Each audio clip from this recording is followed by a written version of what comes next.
Sir, sir, good evening, sir. Welcome to seminar, sir. Sir, just 2 minutes, sir. Sridhar sir, sir.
Respect.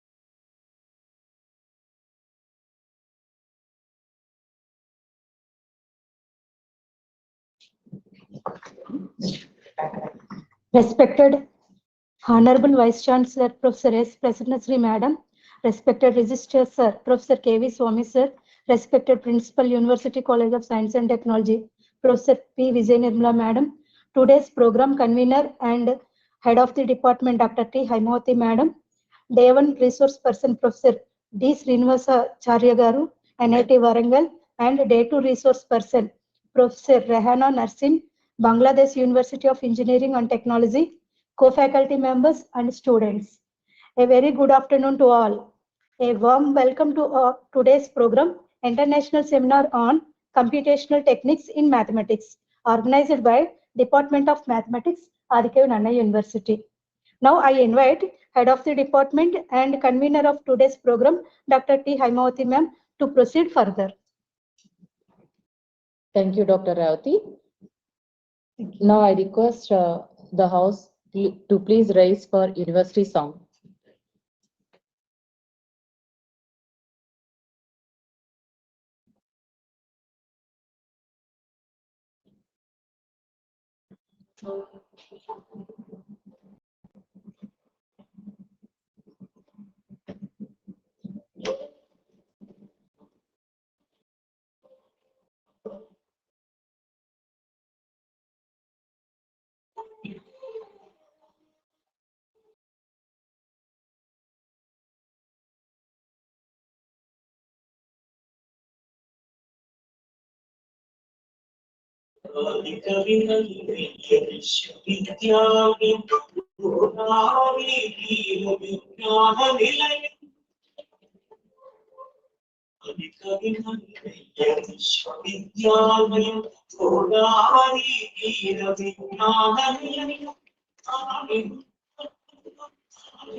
Thank you all.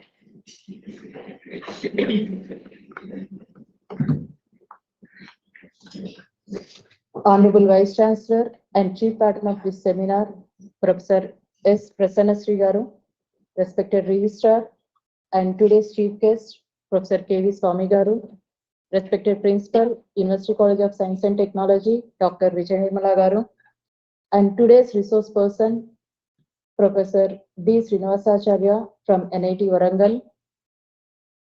Dear colleagues, students, enthusiastic participants, a very good evening to you all and warm welcome to today's international seminar on computational techniques in mathematics. Before proceeding to the technical session, let me brief about the university. Adikavi Nalla University was established in the year 2006 by the government of Andhra Pradesh to cater the needs of East and West Godavari districts. It is the largest university in the state in terms of number of affiliated colleges. It has around 440 affiliated colleges and 6 university campus colleges. 4 university campus colleges are located at Rajamahendravaramu, one is at Kakinada, and one more is at Tadepalligudem. It is offering courses at UG, PG, and PhD levels in various disciplines of arts, commerce, science, technology, pharmacy, and education. The Department of Mathematics is a part of University College of Science and Technology, and it is offering 2 PG courses. One is MSc Applied Mathematics and another one is MSc Mathematics. It is also offering PhD program in mathematics. Coming to our seminar, it is a well-known fact that most of the real-time applications leads to mathematical models which are complex in nature. So it may be difficult to get analytical solutions or sometimes may not be possible or unable to solve manually. So in all these cases, we depend on computational methods. Now, if you look at the technology side, world is moving from high-speed computing to quantum computing, which is facilitating to do or to perform more than a billion of computations within a fraction of a second. So, this advancement of technology emphasizes the need for advanced computational techniques in mathematics also. In view of this, to meet the present requirement, we plan to organize international seminar which creates an opportunity to understand the latest developments in this direction. As a part of this seminar, today we have a session by Professor D. Srinivasacharya from NIT Warangal. He will be addressing on deep learning techniques for heat transfer problems. Tomorrow, we have a session by Professor Rehana Nasreen from Bangladesh University of Engineering and Technology. She will be addressing on computational mathematics, heat transfer, and fluid flow modeling. I thank both the resource persons for accepting our invitation in spite of their busy schedules. I take this opportunity to thank our university authorities, in particular our Honorable Vice Chancellor Professor S. Prasanna Sri Garu for her support and motivation to organize this seminar. With these few remarks, I conclude myself and may I now invite our principal, Dr. Vijay Nirmala Garu, to greet the house.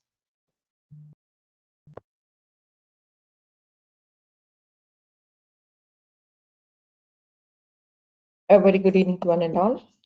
Honorable Vice Chancellor, Professor S. Prasanasri Gari in absentia, respected Registrar of the University, Professor K.V. Swami, the convener of today's program and head of the department, Dr. T. Haimavati Garu, and all the colleagues here and also online mode, and dear participants. It's a great privilege for me to be a part of this seminar, and I congratulate the Department of Mathematics for initiating this international seminar on online platform. The title, Computational Techniques in Mathematics. As this topic is a general topic and it is interdisciplinary, and when we see it is also related to all the other courses. For especially if take in sciences also we have the modeling and simulations and interdisciplinary nature, so any student from other courses also can participate, and even in drug discovery and other things that we are using this computational techniques. And really it's a wonderful seminar which is being organized by the department. The Department of Mathematics is really very active, both in curriculum, both academic as well as co-curricular activities. And I can proudly say that this department is adding feathers every day to the University College of Science and Technology. The faculty are also very much cooperative and the students are actively participating, and this is how they could organize a seminar in a very short period of time. So I hope and wish that the participants from various fields have joined this, and you will gain some, you will utilize this platform and you will interact with the delegates, both national and international, and you will be able to know beyond the horizon which we did not know.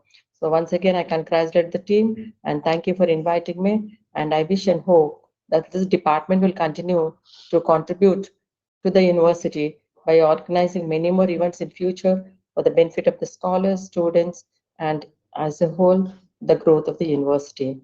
Thank you one and all. Thank you, madam, for your nice words and the support that you have been extending for our department. Thank you very much. Now I invite Dr. Mallipuya to introduce today's chief guest, our registrar, Professor K.V. Swami. Good afternoon to everyone. Good afternoon to everyone present here. First of all, I sincerely thank our convener, Dr. T. Haimavati Madam, for giving me this wonderful opportunity to introduce today's esteemed chief guest, Professor K.V. Swami, the Registrar of Adikavi Anna University. Professor K.V. Swami is presently working as Registrar of Adikavi Anna University. He earned his PhD in Geophysics from Andhra University, where his thesis was adjudged the best thesis of the year 2000 and recognized with Sri V.B.V. Reddy Research Gold Medal.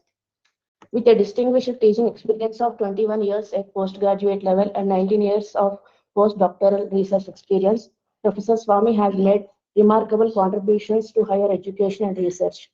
He has guided 6 PhD scholars successfully and continues to mentor young researchers in the field. He has an impressive record of numerous publications in reputed journals, papers published in seminar proceedings, and presentations at national and international seminars, conferences, and workshops. Throughout his career, he has held notable professional appointments such as Junior Research Fellow, Senior Research Fellow UGC, Doctoral Fellow, Young Scientist, member of the NAC Core Committee, and member of the Board of Studies in Geology. In the domain of administrations, he has served as the course coordinator for MSc Geoinformatics, MSc Petroleum Exploration, Liaison Officer, Nodal Officer, Director of IQAC, Head of the Department of Geology, Executive Coordinator of IQAC and NAC, Dean of Academic Affairs. At present, he is efficiently discharging his responsibilities as the Registrar of Adikavi Anna University. In addition, he has successfully handled four major research projects and 1 project on hand, making significant contributions to geophysics and earth science. Thank you one and all. Thank you, Dr. Mallipriya. Now I request today's chief guest and our registrar, Professor K.V. Swami Garu, to address the gathering.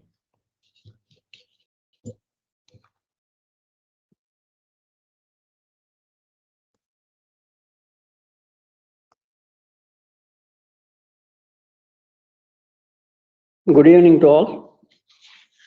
Respected Professor Prasanasri Garu, Honorable Vice Chancellor of Adikavinana University.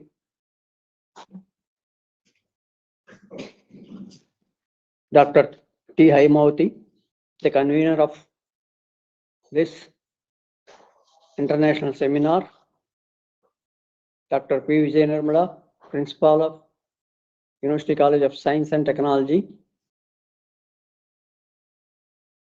and other delegates,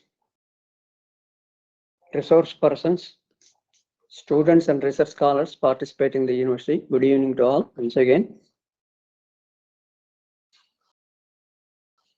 In fact, this mathematics department of mathematics is one of the oldest departments in this university. Since its inception, it is organizing several workshops, seminars, and other programs like International Mathematics Day, etc., in their department continuously and regularly. I congratulate all the faculty members of this department along with the head of the department, Dr. T. Haimavati, for all these activities they are undertaking in the university. It gives me immense pleasure and pride to be here as a chief guest in this seminar. I thank the organizers for giving me this opportunity to participate in this conference as a chief guest. In this connection, I would like to share my thoughts on the subject mathematics or computational techniques in mathematics. In fact, this mathematics, we can say, or describe it as a universal language, whether we are engineers, doctors, economists, or artists, the mathematics touches everybody. Everyone has to use this mathematics at one or other point of their life. Without mathematics, I proudly say that there is no other science subject, even including engineering. As I am a geophysicist by profession, throughout my research, I have used extensively the mathematics for my research, wherein I used this mathematics particularly to simulate our geophysical data sets and model our geophysical data for subsurface layers, geological layers, and other things.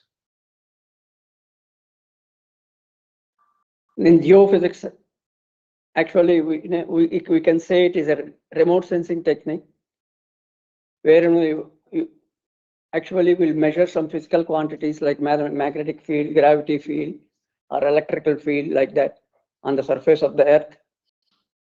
And that data is simulated into subsurface models to explain what is the geological layers inside, how they are, at which depth, whether it is a mineral deposit or it is a hydrocarbon deposit, water, aquifers, etc. We use these mathematics to simulate models to fit into the data so that we can explain what is the subsurface, how is the subsurface, what that particular material contains. My research is maximum is mathematical modeling for the subsurface structures, geological structures, and also developing some inverse techniques for the identification of the subsurface models. So after this, my research, whether it is in science or mathematics, by transformations, we could actual data we can transfer into reality. If you see this in civil engineering, the modeling is essential for modeling what is your structures, modeling your structures, model your basement from the basement to top of the, either is a skyscraper or whatever it may be. Even it is used in medical imaging, drug development, and disease modeling. Even during the COVID-19 pandemic, mathematical simulations helped us a lot to predict and manage the spread of the virus.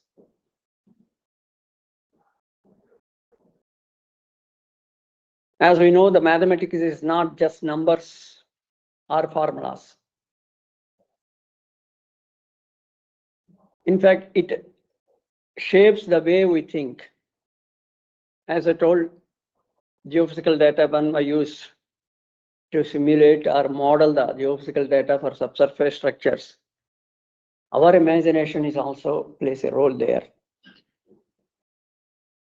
We should not depend even the models which we arrive from the modeling techniques or inversion techniques. We cannot say that is subsurface is like exactly the model we get from the modelings or inversion techniques or other simulation techniques. We have to use our brain there too. Geology, we have to understand not only the local subsurface geology, but also we have to think about the surrounding geologies, how the plate tectonics or the movements of the earth layers inside the earth layers are going on. And it is finally our model is a culmination of all these ideas, all these things. The mathematics, in fact, teaches us to analyze and to solve the problems logically, which we do not know. For example, as I told, subsurface geology, how the water, what is the subsurface, how the structures, geological structure inside the below the ground surface, we cannot think directly see them, but only we can understand them by using the mathematical techniques, by getting some models or fitting our data into models, different models. So we look toward the future where data and technology and innovation will dominate every field. Nowadays, AI, artificial intelligence. Without mathematics, no AI. No computer science. In fact, there is no computer science without mathematics. There is no physics without mathematics. There is no chemistry without mathematics. In whatever field you see, the mathematical application is essence. I mean, it is must. Without mathematical applications, mathematical techniques, particularly numerical methods or linear regressions, whatever it may be, what is interpolation techniques, extrapolation techniques, we cannot really see what is the physics or whatever it may be. Before I conclude, I would once again like to thank the organizers of this seminar for inviting me as a chief guest in the absence of our Honorable Vice Chancellor. And I wish this conference is a great success. And in future also the Department of Mathematics conducts such beautiful seminars. I thank you once again, and thank you all.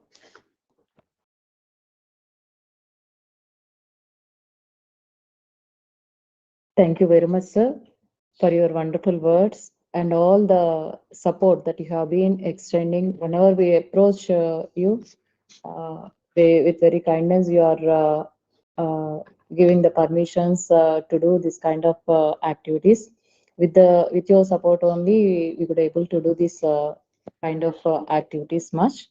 And thank you very much for emphasizing the importance of mathematics and explaining in detail the applications, how to apply our subject actually, how to view the mathematics to the other point of view. That is, sir has in detail explained about the applications in geophysics, how we have to look at the problems. Thank you very much, sir. Thank you very much for sparing your valuable time, sir.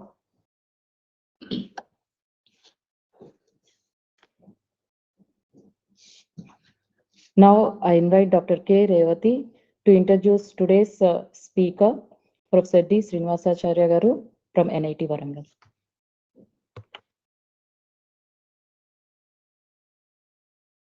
Thank you, madam. It's my great privilege to introduce our today's resource person, Professor D. Srinivasacharya, a professor of mathematics at National Institute of Technology, Warangal. His major areas of research include computational fluid dynamics, convective heat and mass transfer, micropolar and coupled stress fluid flows, non-Newtonian fluids, biomechanics, nanofluid flow modeling, and deep learning in fluid mechanics. He has successfully guided 24 PhD students for their doctoral degree, guiding for 6 more students and 62 PG dissertations for their master degree at NIT Warangal. He has authored 240 papers in various reputed and peer-reviewed SCI, Scoopers, Web of Science journals, and 15 papers published in the proceedings of various national and international conferences. He has executed 8 major research projects funded by MHRD, CSIR, SERB, and DSG. The results of these projects contributed significantly to the new knowledge. He has recently been awarded a Spark Research Project as a co-investigator. Professor Srinivasacharya has served as a guest editor for the journal Presidia Engineering, Volume 127, 2015, published by Elsewhere. Editor for the book Numerical Heat Transfer and Fluid Flow, Lecture Notes in Mechanical Engineering, published by Springer. The editor-in-chief for the Universal Journal of Computational Mathematics, published by Horizon Research Publishing, USA, for 3 years from October 2013. As a token of appreciation, he has received Best Research Award by NIT Warangal for the year 2017.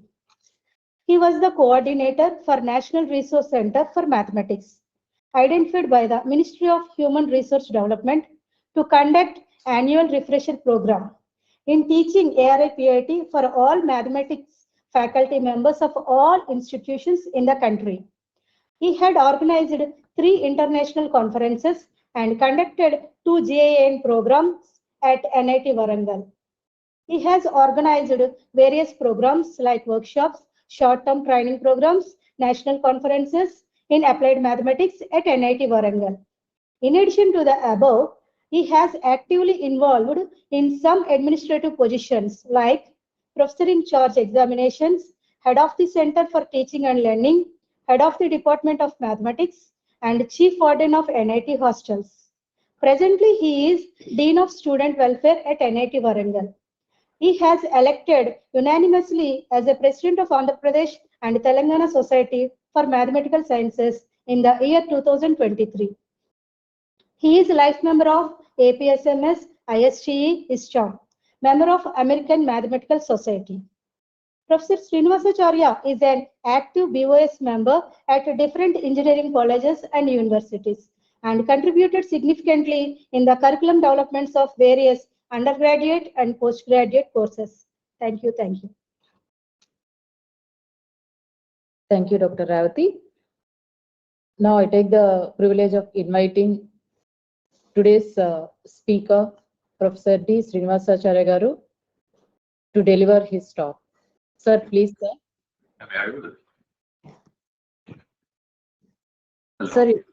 Sir, you are audible, sir. Thank you very much for giving the presentation for me. Just Sure. I'll share my slides and we'll start talking. Yes, sir. Yes, sir. You can share your screen, sir.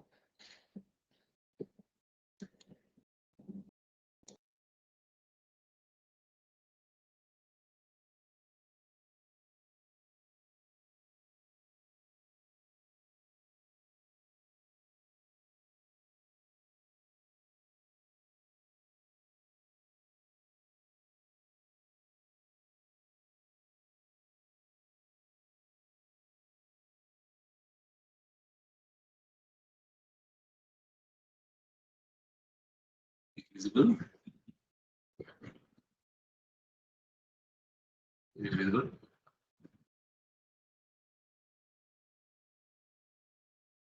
Hello?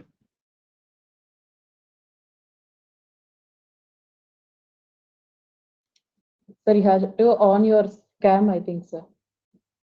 You are okay. Your cam is in For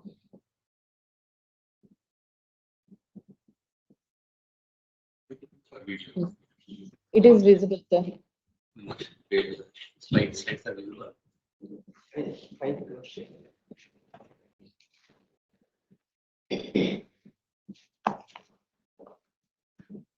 Visible now? Sir, it is visible, sir. Okay. Your screen is visible now.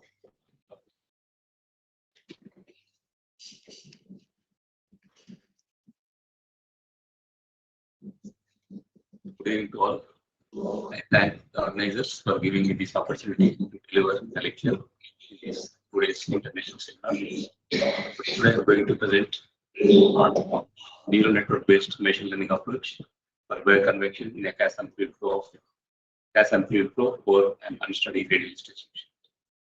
Generally, when we are talking about machine learning, we think about images, compression, summation, other things.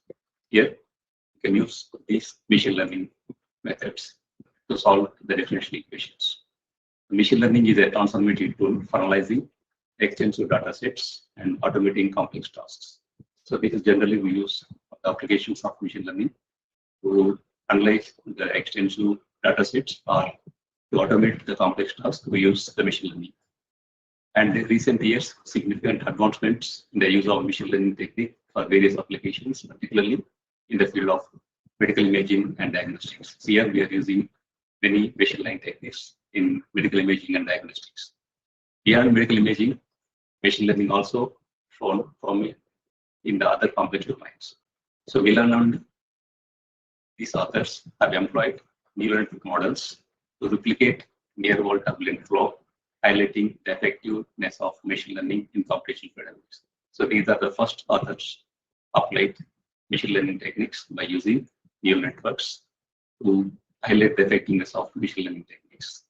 Similarly, Ling et al. Applied the same embedded invariants in deep learning neural networks to Reynolds average turbulence modeling, achieving a significant improvements in predictive accuracy. Furthermore, Srinivasan also applied the machine learning, deep learning neural networks to predict the turbulent shear flows, further validating the application of these techniques in fluid mechanics. So these three are the major contributions in turbulent flows or applying machine learning techniques to solve the problems. And they showed that these machine learning approaches give good accuracy of the results.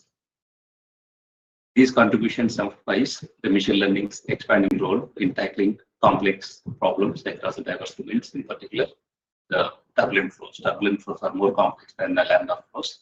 Just my application, I am going to explain how to apply these machine learning techniques. That is, using neural networks, how to solve this in laminar convective flow in over a radial stretching sheet. The main point in applying these things is the fundamental research by Harnik et al., who demonstrated the universal approximation property of the multi-layer feed-forward networks. By using this universal approximation of multi-layer feed-forward neural networks, we can solve any problem. Either it is turbulent flow problem or laminar flow problem, anything problem. We can solve them by using the basic concept of universal approximation property. So this effort laid foundation for creating advanced neural networks that can effectively identify integrate patterns and relationships in the data. So these also used to solve the differential equations, either for ordinary differential equations or partial differential equations, by reframing the problem. So generally, to solve this differential equation, we convert that into optimization steps, and we try to minimize the stepping the need of traditional numerical networks, side stepping. Yes. So instead of solving the differential equation directly, by using these artificial neural networks, we convert these differential equations into optimization tasks, and then we try to solve this optimization problem instead of differential equation. The usage of artificial neural networks to solve differential equations has become an interesting topic for the last 20 years, 2 decades. Again, the motivation behind this is the universal approximation of feed-forward neural networks. Universal approximation property, which was fundamental research by Harnik et al. So by using this property, we can solve ODEs or PDEs by using neural networks. So what is artificial neural network? Just I'm not going to explain much details. Just I'll give brief outline. What is artificial neural network? It is an information processing system that has certain performance characteristics which are common with biological neural networks. These networks have been developed as generalization of mathematical models of human cognition or neurobiology based on some assumptions. The assumptions are information processing occurs with many simple connections. Those connections we call them as neurons. Therefore, the information will be processed at the neurons only. And then once the information processed the neurons, this information will be passed between the neurons by using signals. Therefore, signals are passed between the neurons or the connection links. The information which is processed in neurons will be transmitted to the other neurons by using signals, and these signals are denoted with the connection links. Each connection link has an associated weight, which is typically neural net. For each connection, we assign some weight that we call it as neural net, and which is multiplied by signal transmitted. Each neuron applies an activation function after calculating this total net. We apply this net. We apply the activation function for this total net, and then we forward to the next neuron. That is output signal. The output signal is total net. Applying activation function on the neural net, on the total net. So these neural networks have various applications in the area of mathematical modeling, differential equations, and time series, data science. These are really limited, but there are unlimited applications of neural networks. The neural network study of differential equation provides some advantages over the existing methods. The traditional multi-layer ANN can be used for solving differential equations. It doesn't require any parameters, or the number of parameters required to solve the problem by using this method is far less than any other methods. If you take any method like promoter analysis method or some other method, there are certain parameters which are to be minimized. But here, the number of parameters that we use in these are far less than any other solution technique. Therefore, compact solution models are obtained with a very low demand on memory space. Neural network method based to solve differential equations provides a solution with a very good generalization properties. And then this method can be used for ODEs or PDEs or system of ODEs and PDEs. For any system, you can apply this neural network model. There are different types of neural network models. So the first one is feed-forward neural network, so in which the information moves from in only one direction. It goes from one layer to another layer in one direction only. It will not come back. There are several layers. The first layer we call it as input layer. The last layer where we get the output that we call as output layer. So in between input layer and output layer, there can be several layers. We call them as data layers, right? Therefore, the information will be passed from the input layer, that first layer of the neural network, to the output layer in one direction only, but not in the reverse direction. So this we call it as feed-forward neural network. And second one is recurrent neural network, which information can go back from output node to input. Once the information goes from input node to output node, again the information can come back from output node to input. So this we call it as recurrent neural networks. And the radial basis networks, in which the hidden layers are represented by Gaussian basis functions or some other basis functions, radial basis functions. We use radial basis functions for the hidden layers. As I told, each network contains one input layer, one output layer, and in between input layer and output layer, there can be several layers. We call them as hidden layers. Therefore, each node in the hidden layer represents a Gaussian basis function, not only Gaussian basis function, any radial basis function. So such networks, we call them as radial basis function networks. Another one is open network, in which the set of, we take the neurons as unit delay. The set of neurons with unit delay is fully connected to each other. Here we take the neuron as the set of, as a function of unit delay, and then all the neurons are fully connected to each other, and it forms a feedback neural networks. Another one is cellular network, in which PHS of multi-dimensional array of neurons and the local interconnections among cells. It contains multi-dimensional neurons and also connection among the neurons that we call as cellular network. And finite element network, in which you take the finite element converted to the parallel network form. The finite element method which we are using, that can be converted to a parallel network form that we call as a finite element neural network.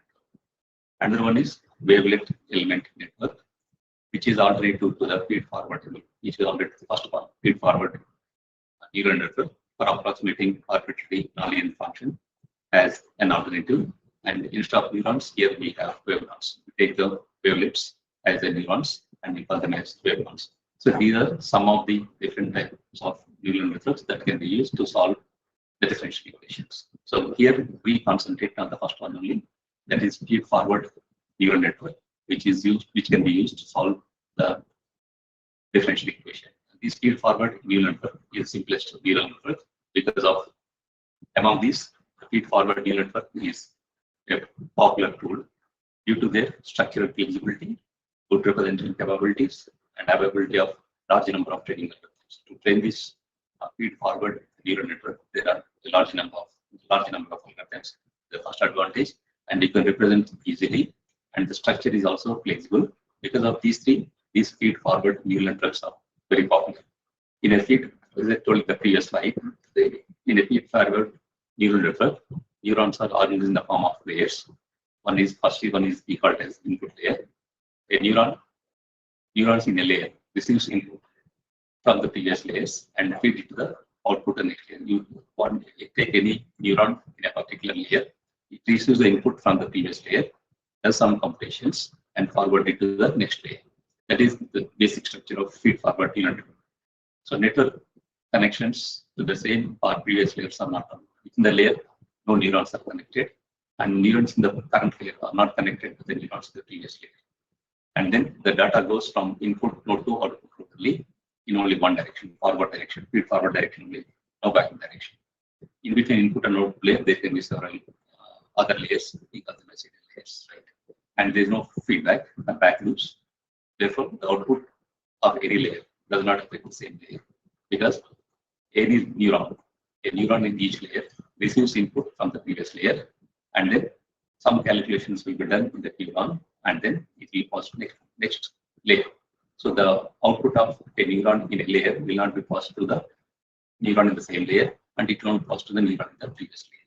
So therefore, there are no back loops, and output of any layer does not affect the same layer. Because these always output is passed to the next layer, but not in the same layer. So this is the structure of multi-layer KNN. So here X is the input. Here the first one is the input, X is the input. Structure of KNN in which a single node, input contains a single node, which is noted by X. And here weights of this layer, right? The bias of input layer to middle, there is one layer. This we call it as hidden layer, and the last one we call it as output layer. So for simplicity, we have taken only one layer between input and output layer, that we are calling it as hidden layer. Right? So from input layer to output layer, we are taking some bias.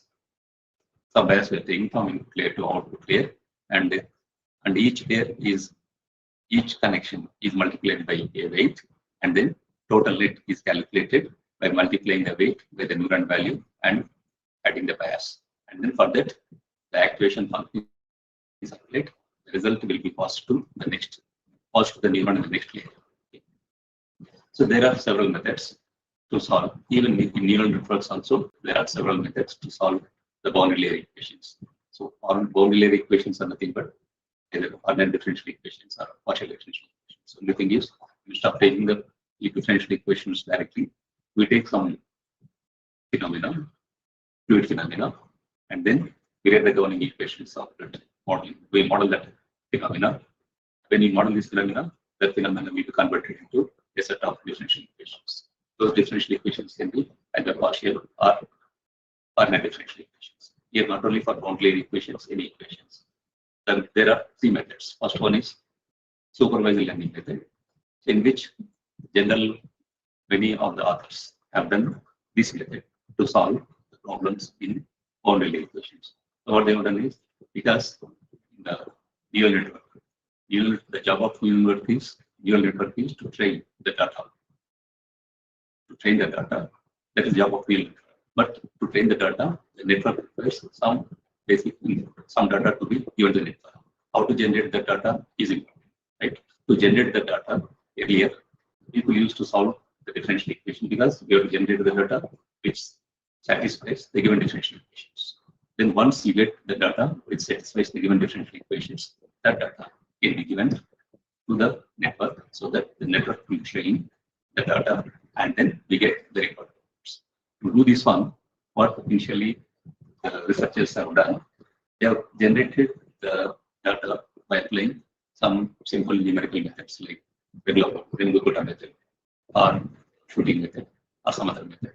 So by using that method, they have generated the data, and that data is given to the neural network, to estimate values of Russell number, Sherwood number, and then skin friction factor, etc. Therefore, in this method, initial data is generated by using one of the standard numerical methods like Keynote method or shooting method or fire method. You can see several papers, maybe 80s or 90s, around 90s and 20s, 2000.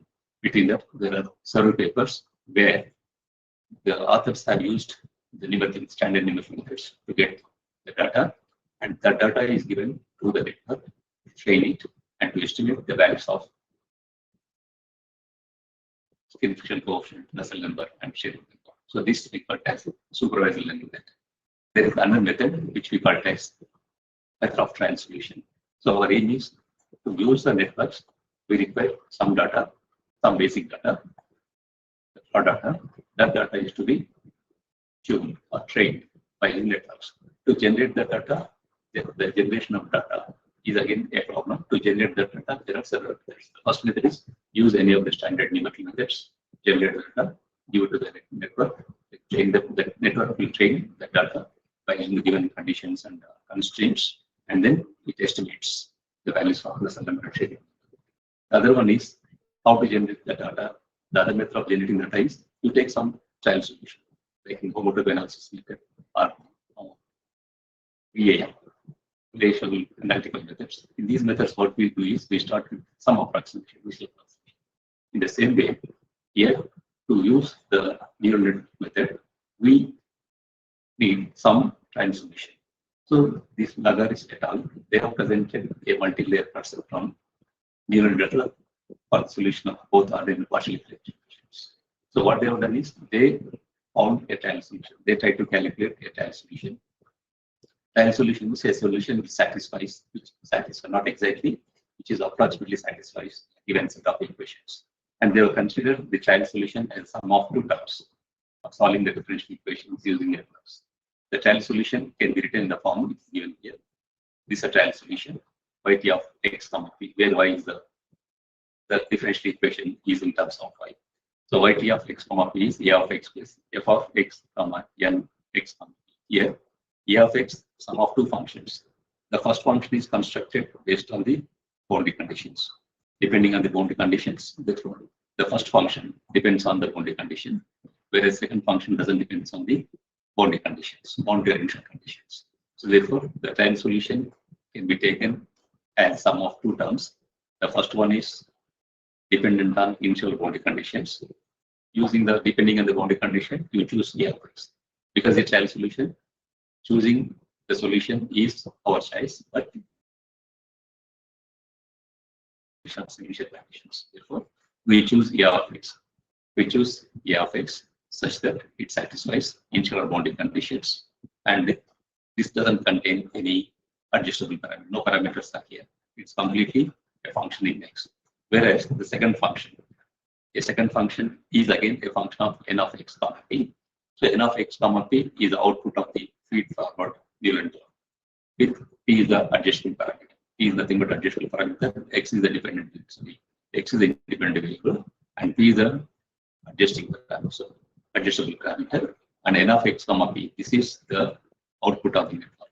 Therefore, the second one is a function in outputs of the network. Okay. Therefore, this trial solution by the sum of two terms. The first one is satisfies boundary condition. Second one does not satisfy. Does not depend on the boundary condition, but it contains some additional parameters. Now substitute this in the given differential equation. Then you get some error. Okay. Substitute this in the because it is only trial solution. If you substitute this in the differential equation, you get some error. Then calculate the total error for each point. At each point, calculate the error, calculate the total error. Then try to minimize the error by adjusting the parameter P. Here P is the adjustment parameter. So by adjusting this parameter P, you try to find the solution of the equation. The second term makes no contribution towards initial boundary conditions. The second one doesn't make any contribution to the initial boundary conditions, but it is a function of network output. Network output, which is in terms of adjustable parameters. So this is the second method that was used to solve the differential equations. So once you take this as a trial solution, substitute the trial solution, calculate the error, and then or substitute the trial solution. You're using this trial solution, estimate the data, try to generate some data by using trial solution. Give the data to the network, train the data such that satisfy the given differential equations. This we call as second method. The third method is instead of taking here for this type of approximate solution, trial solution is difficult if the geometry is complex. The trial solution method, however, is a selection of specific type of initial solution. So we have to generate this initial solution. So if because A of X depends on the boundary and initial conditions. If the boundary is regular and simple, if the boundary is regular and conditions simple, then estimating these is not much difficult. But if the boundary is complex and conditions are complex, then finding this A of X is much difficult. So instead of that, what we do is instead of taking this A of X, we take network output as the trial solution. Some network, when you take the network output, first output of the network as a trial solution, and then try to estimate. So this method was proposed by Iscoco et al. And the trial solution as a network output, and all these things are included. That is error in the solution and the error in the boundary conditions. Everything is included in the loss function. So finally, the differential equations, as I told in the beginning, the differential equations are converted into optimization problem. How to convert them into optimization problem? Just take some trial solution, find the errors, that is least square error or mean square error. And in the mean square error, then try to minimize that mean square error by adjusting the parameters of the network. That's which I told you. Second function which contains the parameters. So by minimizing or by choosing the appropriate parameters or by adjusting the parameters P to the solution such that the total error comes in. So in this case, what we do is we have to add boundary conditions in the loss function as additional terms. Not only error in the differential equations, we calculate the error in the boundary conditions because we are nowhere using the boundary conditions either in the trial solution or somewhere else. Therefore, when you take the approximate solution, which is nothing but the network output, this network output will not exactly satisfy the boundary conditions. So that's why there will be some error in the boundary conditions. Our aim is to minimize that error. That is, minimize the error in the differential equations, the error in the boundary conditions altogether. You calculate altogether, we call it as loss function, and then we try to minimize the total loss function by using the standard algorithms, optimization algorithms. Right? If the domain is discharged into finite number of trading points, then the approximation solution can be obtained by finding the set of weights and bias. So this we take set of weights and bias. These are the adjustable parameters. You choose some adjustable parameters initially and try to find the errors in the solution, and then calculate the loss function, and then try to minimize the loss function by adjusting these parameters, weights and biases. Adjusting the parameters, weights and biases, train this network by adjusting the parameters, weights and biases, so that the total loss function, network loss function, will be minimized. So this is a total flow chart for the solving the differential equations. So define the system. First, if you take any problem modular problem fluid dynamics, solid dynamics, solid problems, any engineering problems. What you do is find the governing equations. If possible, convert them into other differential equations by using lateral transformations. If it is not possible, let it be as is, no issue. Let that be as is, no issue. If it is possible, we convert them into other differential equations, otherwise keep them as is so that you can solve them. So that you can also solve PDEs by using this method. And then second one is find the appropriate neural network architecture. But here, the neural network architecture that we are using is feed-forward neural networks. Therefore, choose the appropriate neural network architecture and define the appropriate neural network architecture with the weights and biases, because finally you have to adjust these parameters, weights and biases, such that the total loss function is minimal. Then, by using the step 1 and step 2, the differential equations, where it is single differential equation, or system of differential equations, linear differential equations, or non-linear differential equations, they will be converted into optimization problem. So step 3, by choosing these, defining a neural network which is suitable for the given problem and substituting them in the governing equations, calibrating the loss function, get the total problem will be converted into optimization problem. So once it is converted into optimization problem, use appropriate optimization algorithm to solve this optimization problem. So here, solving the optimization problem is nothing but choosing the optimized values of weights and biases such that the total loss function. The total loss function is mean square errors. The total loss function is minimal. So this is a procedure to solve any differential equation which arises from any physical phenomenon, not only boundary layer theory, any phenomenon. This is a simple flowchart which shows the use of neural networks in solving the differential equations. So to explain this, I have taken one problem, alien solution for bioconvection in gas and fluid flow over an unsteady radial stretching sheet. Of course, the title shows much complications, but my intention is to select this problem is, forget about the physics of this problem, but anyway I will explain you. If you ignore the physics of this problem, finally this problem gives a system of nonlinear coupled, a system of 4 nonlinear coupled equations. 4 equations which are nonlinear, which are coupled. So because of that, which gives a complicated system of nonlinear system of differential equations. Because of that, we have taken this problem and we try to solve this, and we solve this problem. Right? We solve this problem and we obtain the solution by using neural networks. So anyway, this is about gas and fluid because the title is, it is bioconvection. The title contains bioconvection, and also it contains gas and fluid, and also the geometry is radial stretching sheet. So what is bioconvection is given in some slides. What is gas and fluid is given in some slides. And what is radial stretching sheet is given. Because the problem is on these 3 keywords: bioconvection, gas and fluid flow, and radial stretching sheet. And this radial stretching sheet is unsteady. That is, the stretching velocity is dependent on the time-dependent stretching velocity. So you call that as radial stretching sheet. So what is a gas and fluid? It is introduced by Casa, and it doesn't obey the Newton's law of viscosity. It is the most realistic model due to its practical applications in biomedical field and polymer processing. And it is also called a shear thinning fluid with 0 viscosity at infinite rate of shear.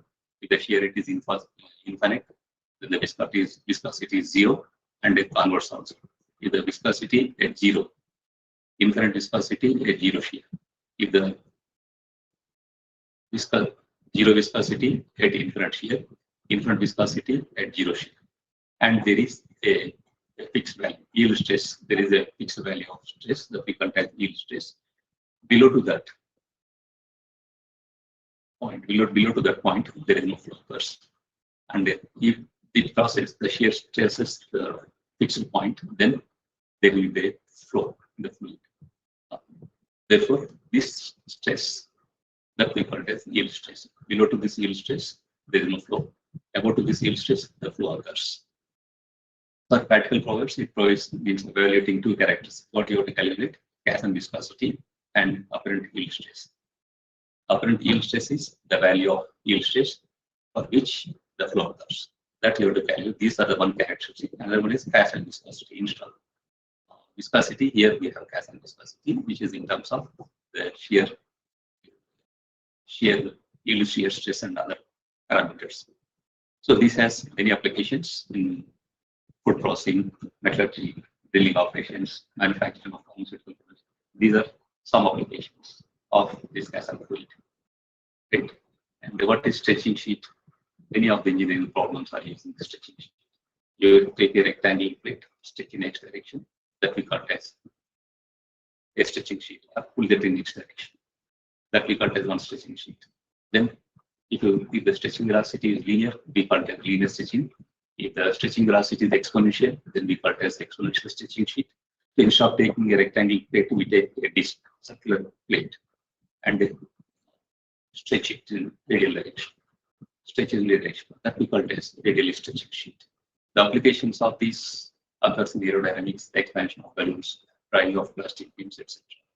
And this also it has applications in plastics, pipe drying, petroleum, polymer industry, etc. These are the applications of stretching sheet. Again, stretching sheet can be two types. Stretching sheet, radial stretching sheet. Stretching sheet means a rectangular sheet which is stretched either linearly or exponentially. Linearly, we call it a linear stretching sheet, or it is exponential velocity of stretching velocity. We call it exponential stretching sheet. And similarly, we take here a disc, circular disc, and stretch it in radial direction. Again, the stretching in the radial direction can be either linear or non-linear. Right? If the stretching in the radial direction is a linear function, then we call it as radial stretching sheet. Suppose stretching velocity in the radial direction depends on the time, then we call it as unsteady radial stretching sheet. So unsteady is depends on unsteadiness is on the velocity, stretching velocity. If the stretching velocity is a function of time, then we call it as unsteady radial stretching sheet. Okay. So now we are taking gas and fluid or a stretching sheet. Apart from these two, we are also using bioconvection. So what is bioconvection? This appears in cultures of free-swimming microorganisms in appropriate aqueous environments such as oceans, rivers, and puddles, and droplets. It is a name given by the spontaneous pattern of formation of suspension of microorganisms. Suppose if there are some microorganisms in a fluid, they try to swim. Because of this density, more density, the organisms that are both heavier than their suspending medium. If there are microorganisms in the medium, their density is more than the suspended medium. Because of that, they move upward due to negative geotaxis. They move upwards, and this causes unstable density variations. Because of microorganisms, they have more heavier than the suspending medium, maybe water or some other medium. They try to swim upwards. So due to negative geotaxis, etc. So then this creates instability in the density variations. On the base of mechanism of directional motion of taxis, in the base of mechanism of motion of these microorganisms, bioconvection systems can be distinguished as geotaxis or gravitaxis, aerotaxis, or syntaxis, or in general chemotaxis, phototaxis, and barotaxis. So here we take this last one, barotaxis. Right? There are different ways of movement of the microorganism fluids, depending on the motion of the microorganisms. These waves convective systems can be distinguished into three parts. One is gravitaxis, second one is aerotaxis, third one is syntaxis, or in general, we call them as chemotaxis, phototaxis, and barotaxis. So he is the first researcher who proposed Childress. He is the first one who proposed first extensive theory of bioconvection of gravitatic streamers. Their equations included both directional and stochastic aspects of the steering velocity, but did not take into account the effect of local vorticity or steering direction. So this theory, based on the theory which proposed by Childress et al., is based on reversal equations, Bose approximation. So what we are doing finally, the bioconvection, the movement of the microorganisms in the medium, fluid medium. So that we are trying to convert this physical phenomena. We are trying to convert into mathematical problem. That is we are trying to write that in terms of mathematical equations. The two in terms of differential equations. Once you convert this problem into a set of differential equations, the remaining part is applying this method, right?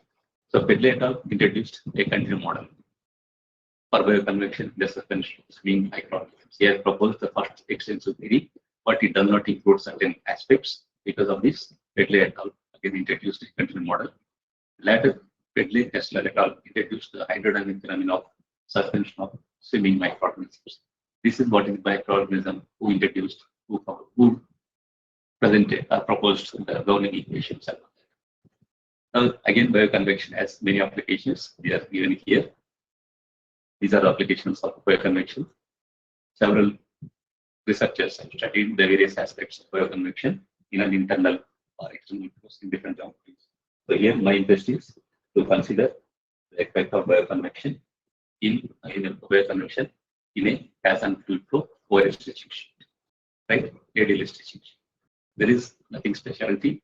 Only thing is, this problem I have taken because it was not addressed by any other researchers in the literature. That's the first reason to take this problem.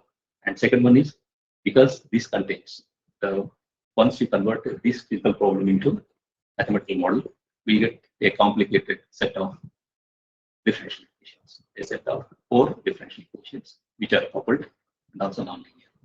So therefore, the system of equation becomes a complicated system. Then my aim is to apply this method, whichever I explained earlier, to solve this complex system of equations. So because of that, we have chosen this problem. First one is this was not addressed by any of the researchers in the literature.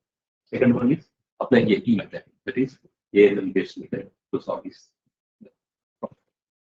So these are the governing equation for the modeling microorganism. You can get from the literature.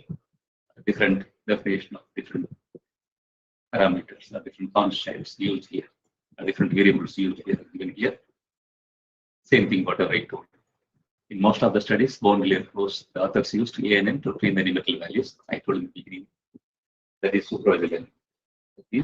Most of the researchers up to maybe 2015 or 2020, even recent also, some researchers are doing the same.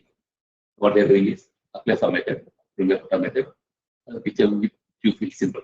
Which you feel simple, use that method to get the initial data, then apply the neural networks to train the data, and then to calculate the spin friction factor and SL number and schedule number. So this was done by many others, but our intention is, our aim is to use artificial networks to solve the coupled nonlinear differential equations, which are emerging from the bone layer flow.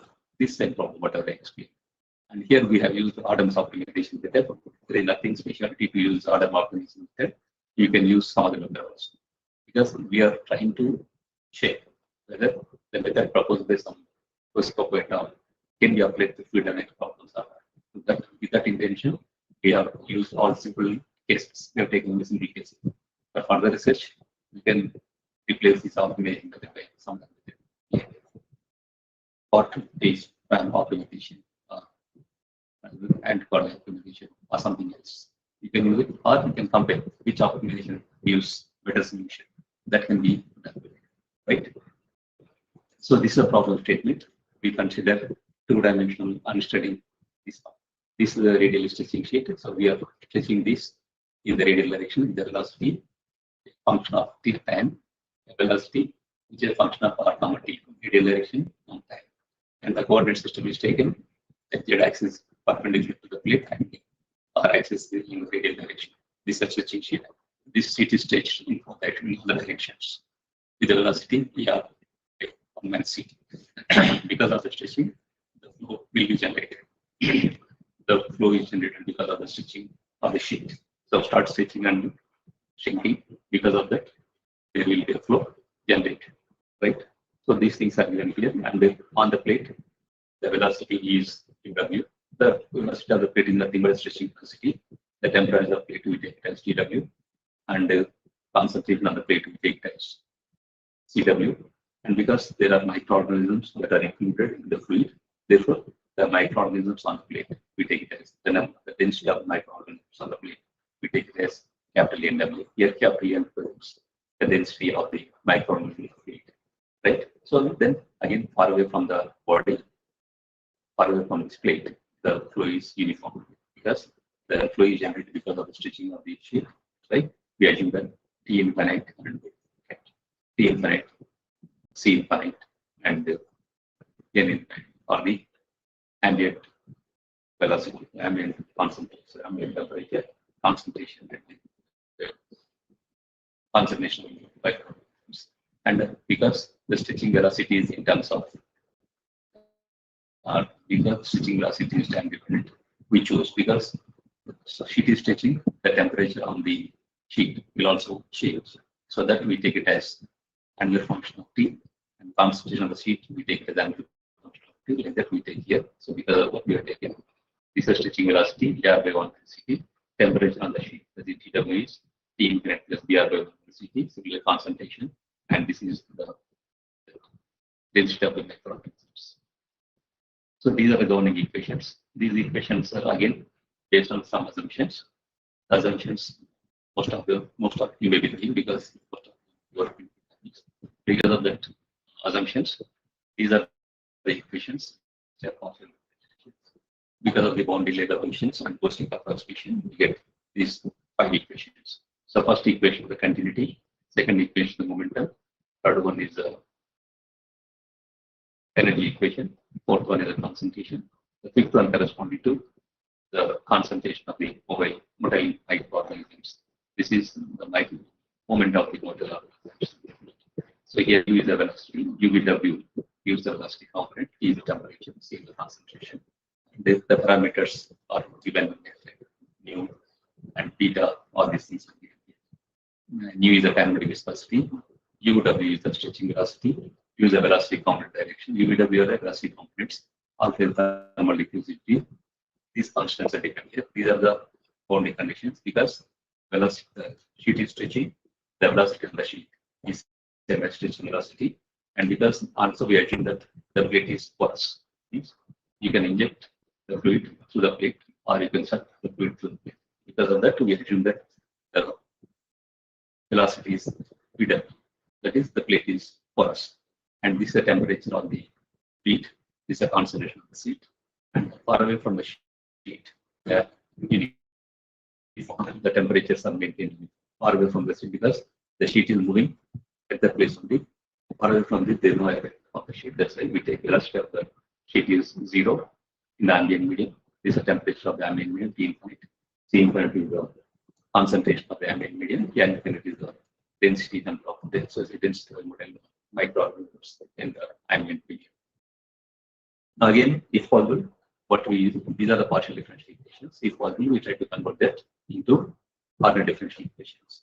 So again, that depends on the singularity variables. If you are able to find the suitable singularity variables, which converts this set of partial differential equations into ordinary differential equations, it's fine. Otherwise, also you can solve these partial differential equation directly by using a. So here we have some singularity variables. Based on these singularity variables are taken from the literature. So based on these singularity variables and these equations, the governing equations are converted into other differential equations. These 6 to 5 into 6. These are the partial differential equations. Based on the scaling analysis, we can able to find the singularity variables. If we are able to find the singularity variables, use the singularity variables and convert these problems into ordinary differential equations. So finally, based on these singularity variables, the equations 2 to 6 are converted into ordinary differential equations 10, 11, 12, 13. So here, as I told in the beginning, the reason for taking this problem is we have 4 equations. The first reason, all these equations are coupled because second equation contains F, third equation contains theta, and fourth equation contains theta and phi. Therefore, all these 4 equations are coupled. Second one, third one is all these equations are nonlinear. So here, because of this term, F double dash, and because of F theta dash, because of dash theta, these are nonlinear. Therefore, by using singularity transformations, the governing equations are transformed into a set of nonlinear coupled ordinary differential equations. Now, our aim is to solve these complicated system equations based on the conditions given in 14. My aim is to solve these coupled complicated system of equations by using the conditions using AI. So here finally what we have to do is we have to estimate 4 values, right? One is the velocity component, F is the non-dimensional velocity component, and theta is that's what is here. So phi is in terms of F, phi is the stream function, which is in terms of F. Again, velocity component is in terms of phi. Therefore, this we can take it as non-dimensional velocity component. Therefore, our aim is to calculate the non-dimensional velocity component and then the non-dimensional temperature. Theta is the non-dimensional temperature, and then phi is a non-dimensional concentration, and xi is a non-dimensional density of motile microorganisms. How much thick the motile organisms are present in the fluid. That is denoted by density of the motile microorganisms, that is denoted by x. So finally, from these 4 equations, we have to calculate 4 values. One is non-dimensional velocity component F, non-dimensional temperature T, non-dimensional concentration phi, and non-dimensional density of motile microorganisms using these conditions given in 14. How to solve these equations? By using 14, we go for the dual interpolator. And finally, what is our aim? Our aim is to calculate the coefficient of spin friction, and Nusselt number, Sherwood number. That's what we have done. Finally, our interest is to calculate spin friction coefficient, Nusselt number, Sherwood number, and the density number of motile organisms. This we call as density number, NN. We call as the density number of the motile organisms. So these we have to calculate. To calculate these, the equations are given in equation 15. And again, by using non-dimensional variables, equation 15 reduced to equation 16. So finally, our aim is to calculate CF, then NU, that's Nusselt number. This is CF is non-dimensional spin friction coefficient. NU is non-dimensional Nusselt number. SH is non-dimensional Sherwood number, and NN is a non-dimensional local density number of motile microorganisms. Our aim is to calculate this. How to calculate this? To calculate this based on this equation 10 to 13, subject to boundary conditions 14. So here we have this network structure that we have taken to find the solution of the system of equations 10 to 13 based on the conditions 14. So because here we have 4 quantities which are to be estimated, for each quantity we have taken 1 node. So here N1 is for, we have taken now, this is input here, this output here. They have taken 1 input here, some hidden layers, and then 1 output here. Between input and input output here, we have taken some hidden layers. Therefore, this total structure consists of 3 layers. The total structure consists of 3 layers. One is input layer, second one is hidden layers, all hidden layers into one single hidden layers, and third one is output layer. So in the output layer, we have taken 4 neurons. Why we have taken 4 neurons? Because we have to estimate 4 quantities. One is non-dimensional velocity, another one is non-dimensional temperature, another one is non-dimensional concentration, another one is non-dimensional density of motile organisms. So for each quantity, we have taken 1 neuron in the output layer. Therefore, output layer contains 4 neurons, and input layer contains only 1 neuron. Why? Because we have only one unknown. So we have only one independent variable, eta. So eta is independent variable, and the differential equations are in terms of eta. You have dash, dash, anything, but there will be solved with respect to eta. So therefore, eta, the input layer contains only 1 neuron, which represents the eta, the values of eta. And output layer contains 4 neurons. Each neuron is for 1 unknown quantity. Because there are 4 unknown quantities or 4 functions which are to be estimated, we have taken 4 neurons in the output layer. And number of layers in the number of neurons in the hidden layer, that we have extrapolated. Initially, we have taken some arbitrary layers, and then we tested whether to take 10 layers or 20 layers or 30 layers or layers. That we tested in the last after completing this mission. Again, there is a weight from input layer to hidden layer. The weights are denoted by W1H, W2H, W3H. These are the weights from input layer to hidden layers. And similarly, from hidden layer to output layer, there are weights, they are denoted by superfix F. So superscript F represents the weights from weights from hidden layer to output layer. Superscript H represents the weights from hidden layer, input layer to hidden layer. Similarly, there is a bias. For each weight is multiplied by a bias, and then Each value is multiplied by the weight and added to the bias, and the total will be applied to activation function. So here bias in the input layer, sorry, from the input layer to hidden layer, that here is going to be B1H, B2H, B3H.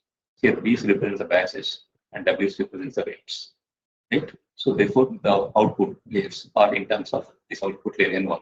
N1 is in terms of the output neuron is in terms of W1, W2, sorry, in terms of W's, which are WHs, in terms of WF, in terms of biases, and in terms of bias in these two layers. So this N1 is a function of weights in the hidden layer, bias in the hidden layer, weights in the output layer, and bias in the output layer. But when we are taking the output from hidden layer to output, when we are taking the output from hidden layer to output layer, we don't apply the activation function. We apply activation function only from input layer to weights on the input layer to hidden layer, but we don't apply any activation function from hidden layer to output layer. So number of hidden layers we are taking here K initially, and then we try to solve the problem. So here the multi-sequence concept is like. So multi-layered perceptron consists of n inputs. All these inputs we take the single eta is a single neuron in the input, so that contains eta 1, eta 2, etc. eta n. A single neuron which consists of inputs, and hidden layer consisting of k neurons, L hidden layers. Number of hidden layers are more. Each hidden layer consists of k neurons, and output layer consisting of 4 neurons. That's what already explained. And here N1, N2, N3, N4 are the output layers. N1, N2, N3, N4 are the output of the neuron, output of the network. These outputs are again in terms of, as I told, these outputs will be in terms of weights and bias in the hidden layer, and weights and biases in the output, hidden layer output. So that's why we call them as parameters, because these parameters are arbitrary. You can adjust these parameters such that we get the optimum solution for the given problem, right? So here, okay, right. So these are the trial solutions. So this is our output. First neuron in the output layer, second neuron in the output layer, third neuron in the output layer, fourth neuron in the output layer. So P1 is again a function of P1, H, W1, H, V2, V2, F, and W1. Where superscript represents the weights and biases in the hidden layer and also output layer. So here sigma is the activation function. So here the input value is multiplied by the weight and added to the bias term. For this total, activation function is applied, and then again this total is multiplied by the weight in the output layer, and a bias in the output layer is added to this. But for this, we are not applying the activation function. So activation function is applied only from input layer to the hidden layer, but not from hidden layer to output layer. So these are the total 4 neurons in the output layer, which are in terms of eta, I, and P1. P1, P2, P3 are the parameters, which are functions of these WJH, VJH, WF, and PF. Here, as I told, H superscript represents weight from input layer to jth hidden layer. This is a weight from input layer to jth hidden layer. This is a bias from input layer to jth hidden layer. This is a weight from kth hidden layer to jth output layer, because superscript PF. So this is weight from kth hidden layer to jth output. Sorry, kth hidden neuron to jth output neuron. And these are the bias terms. B1F, B2F, B3F, B4F are the bias terms in the output layer, final layer. So therefore, this PK will be the function of all these unknown quantities. Sigma is the activation function. Again, you can test your problem for different types of activation functions.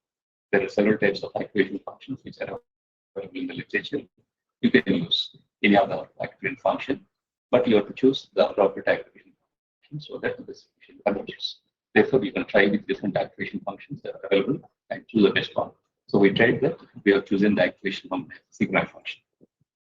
Now, as I explained in the beginning, these are the trial solutions. Because these are trial solutions, when you substitute these in the given differential equations, these will not satisfy the given differential equations exactly, right? Because they are trial solutions, approximate solutions. There will be some error. So in each differential equation, the error is calculated.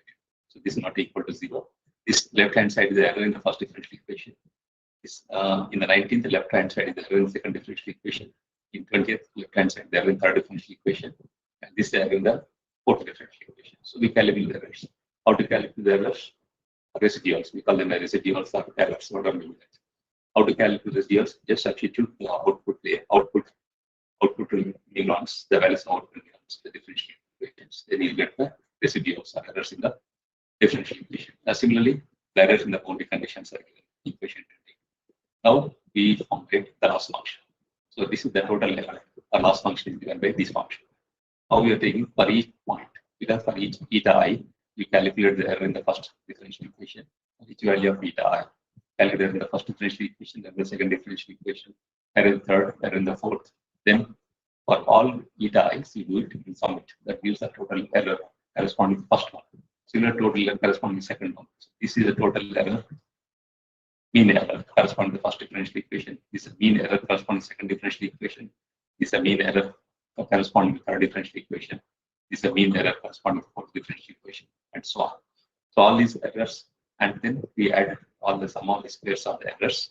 We added the sum of the squares of the errors, and then that we call as the loss function or error function. So here, if you take the last 5th to 13th term, first, second, third, fourth terms are errors due to the differential equations. Errors in the differential equations. From 5th to 13th terms are errors in the boundary conditions. These are 5th term, 6th term, 7th term, 8th, 9th, 10th, 11th, 12th, 13th. These represents the errors in the boundary conditions. Whereas first one represents sum of the squares of the errors in the first equation. Second one is sum of the squares of the errors in the second differential equation. Third one is average of the errors in the third equation. Fourth one is also average of the errors of the fourth equation. And you take the total. This total we call as error function or loss function. Now, in this total loss function, what are known quantities? What are unknown quantities? The known quantities are eta, beta. Here, all the parameters are known. And also, eta values are known. So, what are unknown? P1, the parameters correspond to first neuron. P2, the parameters correspond to the second neuron. P3, the parameters correspond to the third neuron. And P4, parameters correspond to fourth neuron. So, these are all known terms. Right? Therefore, this total loss function will be in terms of P1, P2, P3, P4. Because in this, eta is known, and these parameters are known, only unknown terms are P1, P2, P3. Therefore, this total error will be a function of P1, P2, P3. Now, our aim is to minimize this error. Right now, the problem is to minimize this error. Right? So, to minimize this error, you can use any of the optimization. The problem is to minimize this error, which is given in the equation 23. And how to minimize this error? You have to choose the values of P1, P2, P3, P1, P2, P3, P4 arbitrary. These are adjustable parameters. You start with some values and then try to improvise the values of P1, P2, P4 so that this total error becomes minimum. So therefore, this can be done by training the neural network without knowing, because we do not know the solution neurons. What we do is we use unsupervised procedure. The well-known backpropagation method is useless because the error each output is not available to the learning system. What is the error each output that is not available? Therefore, we cannot use backpropagation. A different optimization techniques that we use parameters optimization, balance optimization, particle sum optimization, or gradient descent method. Anything you can use to optimize this one. Therefore, the parameters of this training, the parameters here P1, P2, P4, these are parameters. These are to be trained so that the values of N1, N2, N3, N4 becomes optimal values. Now, because the parameters, the training operation requires the derivatives of N1, N2, N3, N4. By using simple mathematics, we want to optimize this function, epsilon, this function, which is in terms of P1, P2, P3, P4. Therefore, what you will do, the necessary sufficient condition for a function to have either maximum or minimum is derivative of this with respect to the arguments should be 0. That means you have to calculate the derivative of this with respect to V1. Again, P1 is a function of weights and biases. Therefore, you have to find the derivatives of this function with respect to weights and biases. So therefore, you have to finding the derivatives of this. Find the derivatives of this is nothing but find the derivative of N1. Already N1 triple dash represents derivative of N1 with respect to eta I. But here we have to find the derivatives of this N1 with respect to P1. We have to find the derivative of N2 with respect to P1, derivative of N3 with respect to P3. All these things are required to optimize this error. Right? Therefore, these derivatives can be done by taking the derivatives of n1, n2, n3, n4 with respect to neural network parameters. Here, neural network parameters are p1, p2, p3, p4. We calculate the derivatives of these with respect to p1, p2, p4, and then also the gradients of, therefore, these derivatives n1, n2, n3, n4 with respect to the parameters p1, p2, p3, p4 are calculated by using autograd function. Autograd function is available in Python program. Right? So we use this autograd function built in the autograd package to calculate the derivatives of n1, n2, n3, n4 with respect to the parameters.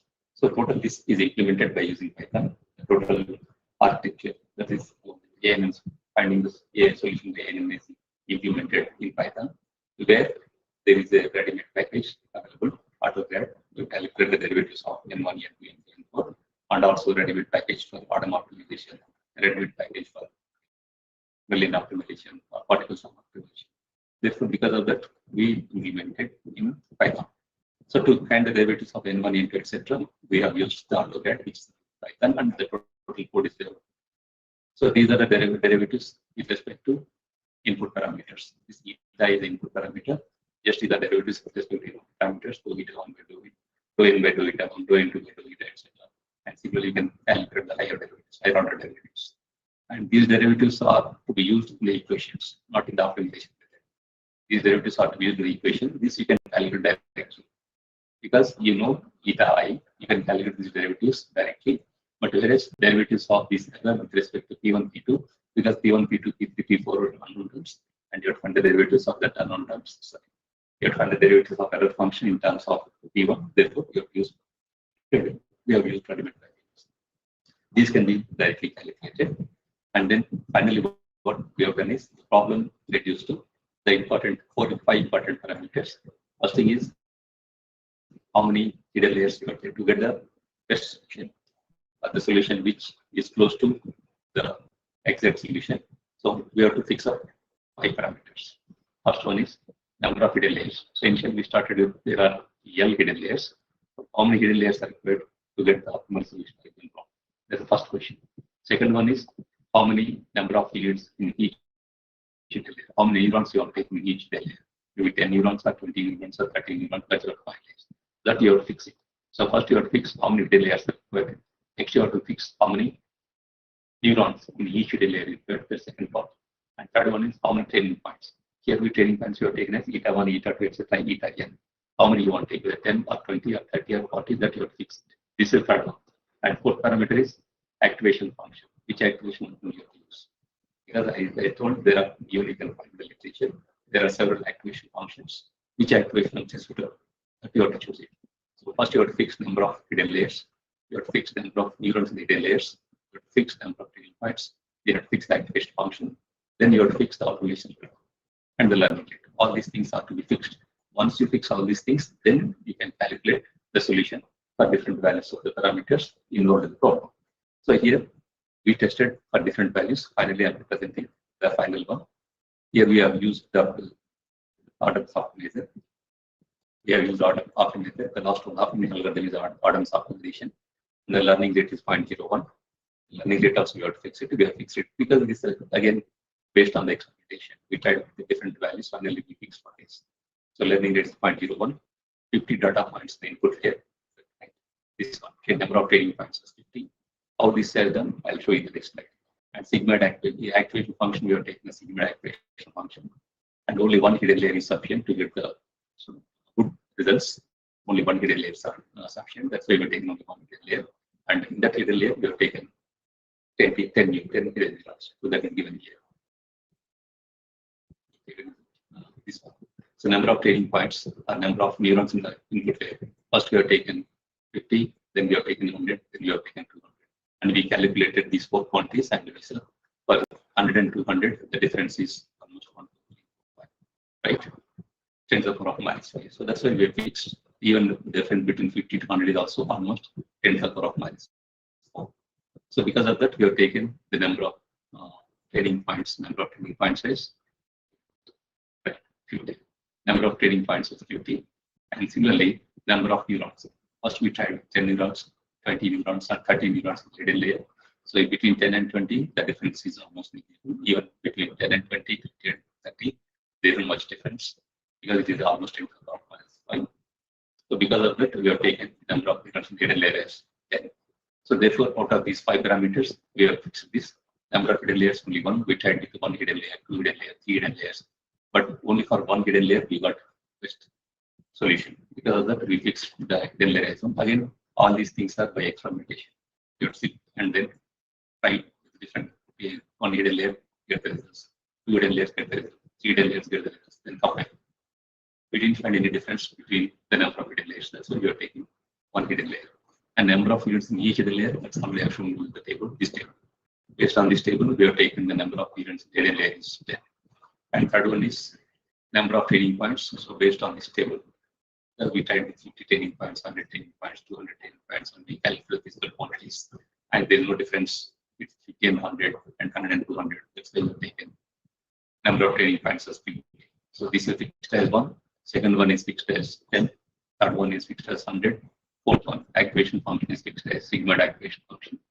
We have several activation functions. Even you can try with different activation functions. Okay, that is sigma activation function give the best results. Even you can try that and hyperbolic activation function that also may give better results.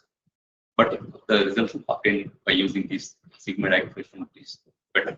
Even if you want to test or you want to go for best, even you can use an hyperbolic activation function.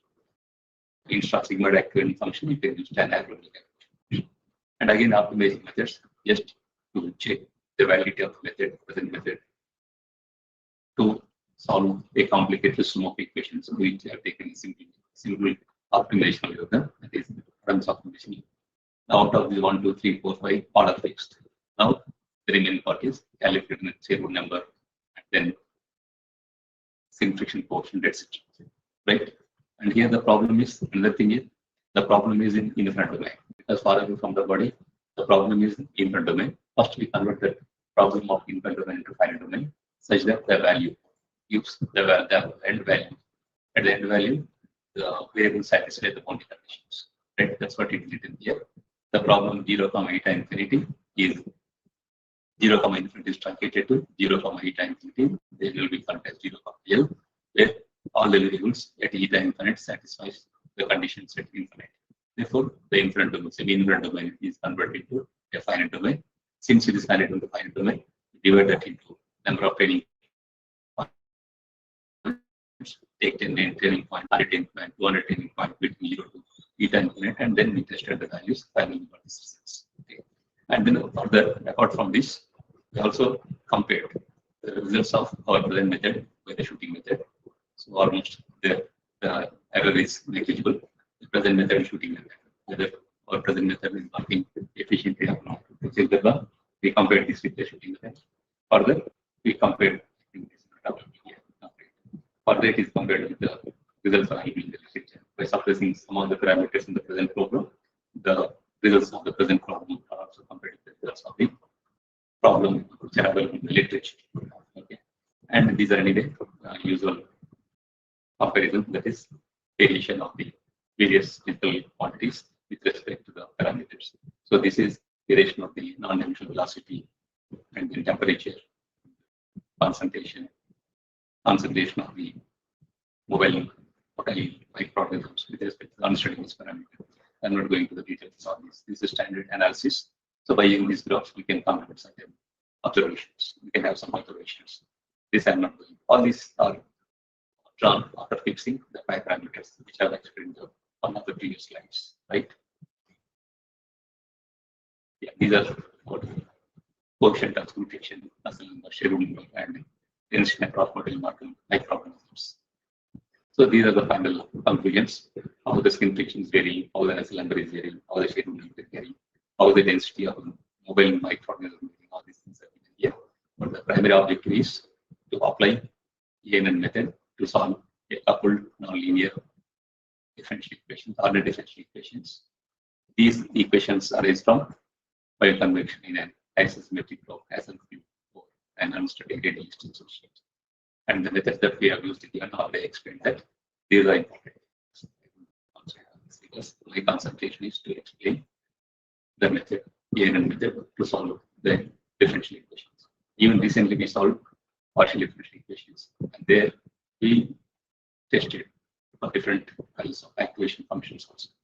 The two problems which we solved for partial differential equations are already, again, we have taken a problem on the fluid dynamics that we convert into partial differential equation. Partial differential equation is if there is not possible to find similar distributions, then you have to keep the equations as is. You have to non-dimensional the equations. Then you are solving by using ANN. So that also already we solved. Operation in working two generals. One is speeds of fluids and one is European table of fluids. You can check that one. Partial differential equations, solving partial differential equations by using PNN. And still we are trying to find one more method, deep on it, PNN deeper, physics informed, deep operated neural networks. That also we are trying. Once it is completed, we will complete that and we can use it. Okay. So these are the references that I have used in the presentation. Right. Thank you. And I once again thank the organizers for giving me this opportunity to deliver lecture in your 2 days international. Thank you. So thank you very much, sir.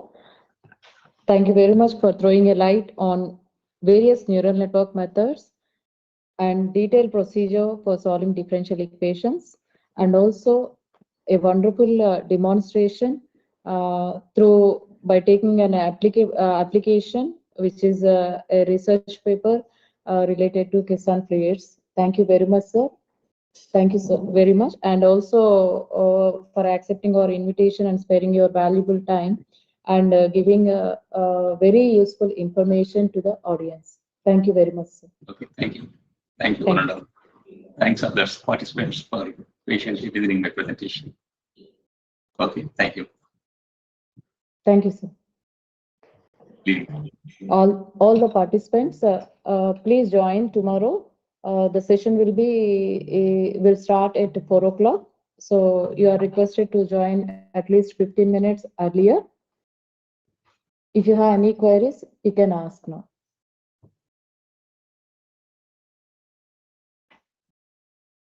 Okay, then we will conclude for today and join tomorrow by 3:45 positively. Thank you, one and all.